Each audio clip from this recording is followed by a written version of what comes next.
Well, last night, as we went to air, Qantas CEO Alan Joyce was admitting that the true size of money owed to passengers for cancelled flights during the pandemic was far greater than he'd claimed just days earlier. Joyce last week said about $370 million worth of flight credits was still owing to Australians, and this will be permanently kept by Qantas come December 31 this year if people haven't been able to claim it by then. Have a look. There's still $370 million in Australian credits still to be refunded or redeemed. And 80% of people can get refunds.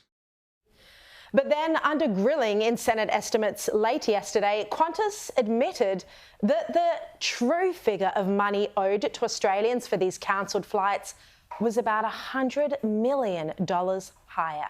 Have a look. You have made a series of comments regarding the $370 million. Does the $370 million include Jetstar credits and credits for overseas? We've always been very clear in the credits where we've been quoting, Senator, that they are Qantas Australian-based credits, because that's what the media was asking us about. So just so I'm clear, because I'm certainly not clear at the moment, does that include Jetstar? No, it doesn't.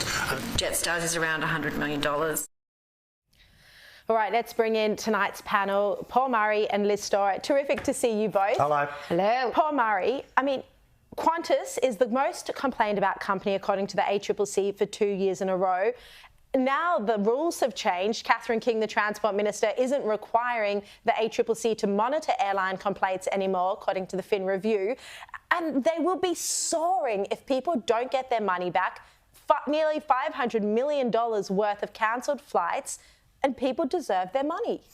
Well, the thing is, at the heart of how many people who work for Qantas, and be it from the very top to the PR people, all the rest of it, they make it out like they started this little business in country Queensland and they built it all the way up to the big behemoth that it is now, and kind of forget the bit that it was the Australian public that ended up growing it to the size of the airline that it became, as it was government owned. It then, of course, had a dominance in airport slots, in connections to politicians, connections to the media, all the rest of it. So they draw on that goodwill every day.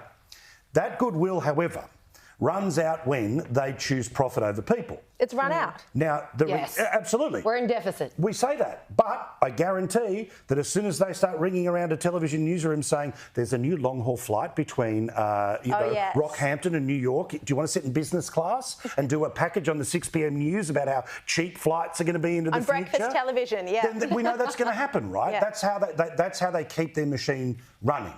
My issue on this is it's very obvious that they have to establish a system that says you have till December 31 to click refund or rebook. That's it.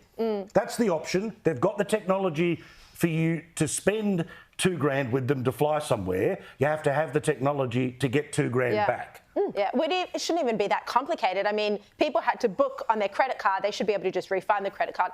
But Liz, I want to ask you about this Qatar Airways issue. So it looks like Qantas made an appeal to the Albanese government to block Qatar Airways. Well, they've admitted that they lobbied the government to turn down Qatar, yeah. So Alan Joyce yesterday in the Senate estimates hearings wasn't saying exactly how much that would have lowered airfares by had the extra flights in and out of Australia been permitted.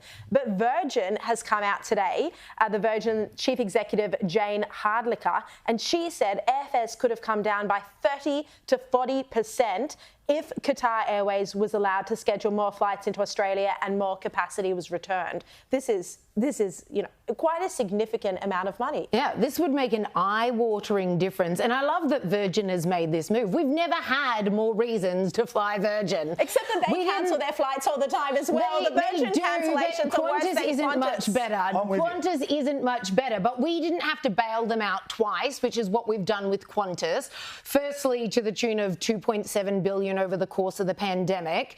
Never mind that he's now clocked a $2.4 billion profit and is pretending like it's all his. But then we've bailed them out again, really, by paying their eye-watering ticket prices. That's why they've been able to clock this profit. Virgin, meanwhile, have come out saying, we won't have a position on The Voice. We're not going to start preaching to you on that. Virgin's already leaps ahead, giving free flights to the Yes campaign, etc. and so on.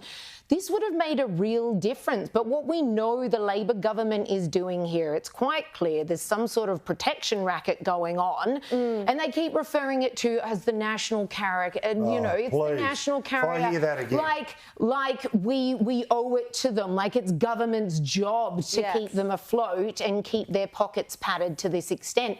It's simply not true. I hope the class action that has been launched on behalf of these people goes gangbusters, because they deserve their money back. And something not a lot of people are talking about is the fact that it's in Qantas's terms and conditions that if flights are cancelled due to circumstances outside of anyone's control, so you'd think a pandemic would qualify, people get their money back, not credit notes.